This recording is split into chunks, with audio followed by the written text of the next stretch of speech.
part of their life. That's why they do the thing they do. They have no repercussions, no conscience. That's why they do the things they do. In the Bronx, a late-night street confrontation ended with gunfire, and a teenage life cut short. Police say Christopher Redding, a 16-year-old described by those who knew him as a promising football player, was shot in the back during an altercation on a Bronx street. He later died from his injuries. 2 other teenagers were also wounded in the same incident, turning what authorities believe began as a dispute into a multiple-victim shooting. Investigators have confirmed that at least 1 teenager has been taken into custody in connection with the case. Because the suspect is a minor, the individual's name has not been released. Police have also said the investigation remains active, with detectives continuing to search for others who may have been involved. According to law enforcement sources, investigators are examining whether the shooting may be connected to gang activity, though officials stress that inquiries are ongoing and that all findings will be tested by evidence. Streets were cordoned off as officers canvassed the area for witnesses, reviewed surveillance footage, and worked to reconstruct the moments leading up to the gunfire. For the community, the loss of Christopher Redding has reignited painful conversations about youth violence, street disputes that escalate in seconds, and the vulnerability of teenagers caught in cycles of retaliation and risk. For police, the focus now is accountability, determining exactly who fired the shots, who else may have played a role, and how a confrontation ended in deadly force. This is the story of a young athlete whose future was stolen, an investigation still unfolding, and a neighborhood waiting for answers as detectives push to bring clarity to a case that has shaken the Bronx. The shooting death of Christopher Redding, just 16 years old, has left a deep wound in the Bronx, and a growing list of unanswered questions for investigators working to piece together how a street confrontation turned deadly. According to police, the violence unfolded during an altercation involving several teenagers. What began as a dispute escalated rapidly, ending with gunfire. Redding was struck in the back and later died from his injuries. 2 other teenage boys were also wounded, though authorities have said their injuries were not fatal. The shooting transformed a routine night into a crime scene, with flashing lights, taped-off streets, and distraught families searching for answers. Redding's death resonated quickly beyond the immediate neighborhood. Friends, classmates, and coaches described him as a football standout with discipline, drive, and aspirations that stretched well beyond high school. For many in the community, the loss underscored a cruel contradiction. A young athlete focused on the future, undone by a moment of violence in the present. Police moved swiftly. Officers canvassed the area for witnesses, collected shell casings, and began reviewing nearby surveillance footage. Detectives have confirmed that a 17-year-old has been charged in connection with the shooting. Because the accused is a minor, the name has not been released publicly. Authorities have also indicated that the investigation remains open, with detectives continuing to search for others who may have been involved in the incident. That dual status, one arrest made, others potentially still at large, has shaped the investigation's tone. Law enforcement officials say they are carefully separating verified facts from untested allegations. While police are examining possible gang ties, they have emphasized that such connections must be supported by evidence and will be addressed through the courts, not speculation. The decision to treat the case as a homicide reflects the seriousness with which authorities view the incident. In New York, shootings involving minors, both victims and suspects, trigger heightened scrutiny from prosecutors and youth justice specialists. The goal is twofold: to secure accountability and to prevent retaliation that can follow high-profile street violence. For Redding's family, the legal process offers little immediate comfort. Vigils appeared near the scene as classmates and neighbors gathered to mourn, leaving flowers, candles, and handwritten messages. Grief counselors were made available at local schools, where students struggled to process the loss of someone their own age. Educators described the atmosphere as heavy and disorienting, a reminder of how quickly violence can intrude on young lives. Community leaders have pointed to the broader context. Street disputes among teens can escalate with frightening speed, especially when firearms are involved. Advocates argue that access to guns, combined with social media conflicts and peer pressure, creates a volatile mix. In this case, investigators are examining what precipitated the altercation and whether earlier intervention could have changed the outcome. The presence of additional wounded teens adds another layer of complexity. Detectives are working to determine who fired the shots, who may have aided or encouraged the violence, and high responsibilities should be apportioned under the law. Prosecutors will ultimately decide whether further charges are warranted as evidence develops. Law enforcement officials have also stressed the importance of community cooperation. In cases like this, witnesses are often reluctant to speak publicly, fearing retaliation. Police have urged anyone with information, no matter how small, to come forward, noting that even brief observations can help establish timelines and identify those involved. As the investigation continues, the case has reignited debate about youth violence in New York City. While overall crime trends fluctuate, shootings involving teenagers carry an outsized emotional impact. Each incident reverberates through schools, families, and neighborhoods, challenging assumptions about safety and opportunity. For now, the facts are stark. A 16-year-old is dead, 2 others were injured, and a teenager faces serious charges with potentially life-altering consequences. The justice system will determine culpability, but the broader questions about prevention, access to weapons, and support for at-risk youth remain unresolved.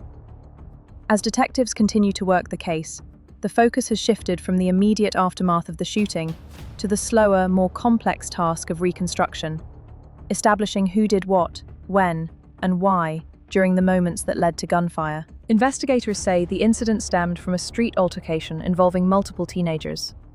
Witness accounts suggest the confrontation escalated quickly, leaving little time for de-escalation once a weapon was introduced. Police have been careful not to overstate early narratives, emphasizing that timelines in group incidents often change as more evidence is reviewed. A 17-year-old has been charged in connection with the shooting. Because the accused is a minor, the identity has not been released, and proceedings will follow youth court protocols. Authorities have also confirmed that the investigation remains active, with detectives still searching for others who may have played a role before or after the shots were fired. That includes individuals who may not have pulled the trigger, but could face charges depending on evidence of involvement. Surveillance footage is central to the inquiry.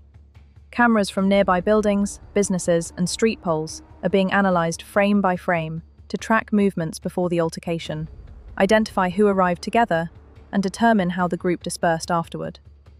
In shootings involving several youths, even seconds of footage can clarify disputed accounts: who was present, who fled, and who may have facilitated the violence. Forensic evidence is also under review. Shell casings recovered at the scene can indicate how many shots were fired and whether more than one weapon was used. Ballistics testing may later link casings to a firearm if one is recovered. Investigators are also examining clothing, cell phone data, and digital communications to corroborate witness statements and establish intent. Police have acknowledged they are examining possible gang connections. Such inquiries are standard when group violence occurs, but officials stress that any allegation must be supported by evidence and will ultimately be tested in court. Gang labels, investigators note, can obscure more than they reveal if applied prematurely. The current priority is establishing individual responsibility based on actions, not affiliations. The presence of 2 additional wounded teens complicates the picture. Detectives are working to understand their positions during the shooting, whether they were targeted or struck unintentionally, and what they observed before and after the gunfire. Victims' cooperation can be critical, but officers recognize the fear that often accompanies these cases, particularly concerns about retaliation. Confidential reporting channels have been emphasized to encourage information sharing. Prosecutors are preparing for multiple contingencies. If evidence shows coordination among participants, such as planning, shared weapons, or mutual aid, additional charges could follow. Conversely, if evidence narrows responsibility to a single shooter with others acting peripherally, charging decisions may reflect that distinction. The goal, officials say, is accuracy over speed. Beyond the legal mechanics, the case has had a visible impact on schools and neighborhoods. Administrators have increased counseling support, and community organizations have stepped in to provide safe spaces for students struggling with fear and grief. Teachers report that discussions about conflict resolution and the consequences of carrying weapons have taken on new urgency. Law enforcement leaders have reiterated a familiar but difficult message. Investigations rely on community trust. In neighborhoods where cooperation is fragile, cases can stall. Police have urged residents to share information, even anonymously, stressing that accountability helps prevent cycles of retaliation that put more teens at risk. As days pass, the investigation continues to evolve. New footage may surface, witnesses may come forward. Forensic results may sharpen the timeline. Each development has the potential to reshape the case, either strengthening the charges already filed or expanding the scope of accountability. What remains constant is the loss at the center of it all. A teenager is dead, 2 others were wounded, and multiple young lives now sit at the intersection of grief and the justice system. The answers sought by detectives, who fired the shots, who enabled the violence, and how it escalated, will determine the legal outcome. But for the community, the deeper question endures: how to stop disputes from turning fatal before another family is left waiting for answers. As the investigation continues, the killing of Christopher Redding has taken on a broader meaning for the Bronx, one that extends beyond a single crime scene and into a wider reckoning over youth violence, access to guns, and the pressures facing teenagers today. In the days following the shooting, the neighborhood where Redding was killed became a place of mourning.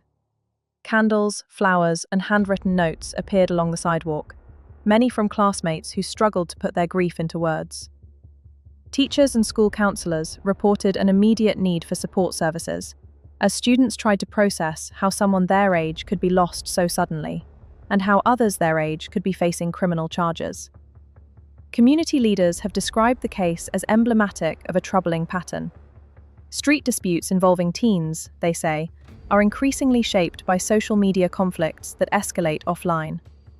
What might once have ended in words or a brief fight can turn lethal when a firearm is present. In this case, investigators are still determining exactly how the confrontation began, but the outcome has already underscored how little margin for error exists when weapons enter the equation. Local youth advocates have been careful to avoid simplifying the narrative. While police are examining potential gang ties, advocates stress that not every group-related incident fits a single mold. Many teens, they argue, are drawn into confrontations through peer dynamics, perceived threats, or the desire for protection, factors that can blur lines between victimization and culpability. Addressing those pressures requires more than arrests. It requires sustained investment in prevention. Law enforcement has acknowledged that reality, while emphasizing accountability. NYPD officials say their goal is to establish responsibility for the shooting and prevent retaliation. High-profile youth homicides can trigger cycles of violence if left unchecked, particularly when rumors spread faster than facts. Increased patrols and community engagement efforts are designed to stabilize the area while the investigation proceeds. The role of schools has also come into focus. Administrators have expanded counseling hours and coordinated with community organizations to offer after-school programs aimed at keeping students engaged and supervised.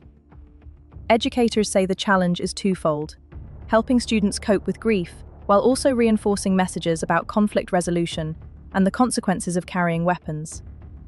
Parents in the area have voiced a mix of fear and frustration. Many ask how a 16-year-old football player, someone seen as focused on discipline and teamwork, could become a victim of street violence. Others worry about the legal futures of the teens involved, recognizing that a single night can alter multiple lives permanently. These conversations often converge on the same concern: gaps in supervision, support, and opportunity that leave young people vulnerable. Criminal justice experts note that cases involving minors on both sides test the system's capacity for balance. Prosecutors must pursue justice for the victim, while navigating youth court frameworks designed to recognize adolescent development. That balance does not diminish the seriousness of the crime. It shapes how accountability is imposed and how rehabilitation is considered. As investigators continue to analyze evidence, community organizations are pushing for longer-term solutions.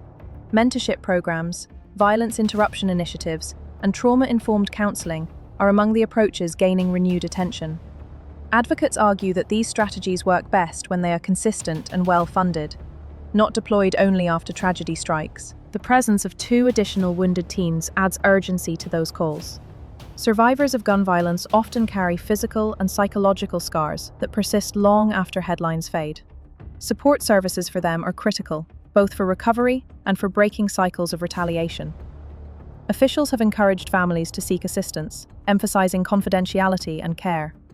For many in the Bronx, the case has become a moment of reflection. It raises questions about how communities identify early warning signs, how schools and families communicate during conflicts, and how access to firearms is addressed among youth. While no single answer can prevent every tragedy, residents say the cost of inaction is now painfully clear. As this chapter unfolds, the investigation remains active, and legal outcomes are still ahead. But the impact is already being felt in classrooms, homes, and community meetings, where people are asking what could have been done differently and what must change going forward. The story of Christopher Redding is no longer only about a shooting. It has become a lens through which the Bronx is examining itself, its challenges, its responsibilities, and its resolve to protect young lives before another street dispute turns irreversible. As this case moves toward its final legal stages, the death of Christopher Redding remains a defining loss for the Bronx, one that continues to shape conversations about youth safety, accountability, and the urgent need for prevention. For prosecutors and investigators, the path forward is now about precision. Evidence must establish exactly who fired the shots, who may have aided the violence, and how responsibilities should be assigned under the law. With one teen already charged and others potentially still being sought, authorities have emphasized that the case is not closed until every credible lead is exhausted. Justice, they say, must be comprehensive to prevent retaliation and restore confidence. For the community, the reckoning is broader. The shooting has forced residents to confront how quickly teenage disputes can escalate when firearms are present. Parents, educators, and youth advocates have all echoed a common concern. Intervention often comes too late. By the time police sirens sound, the damage is already done. The challenge is identifying moments earlier: online conflicts, neighborhood tensions, warning signs at school, where support can redirect outcomes before lives are altered forever. Schools and community groups are now carrying much of that responsibility. Expanded counseling, mentorship programs, and safe after-school spaces are being discussed not as optional add-ons, but as necessities. Violence interruption initiatives, where trained community members mediate conflicts before they turn physical, are also gaining renewed attention. Advocates stress that these approaches work best when they are sustained, not reactive.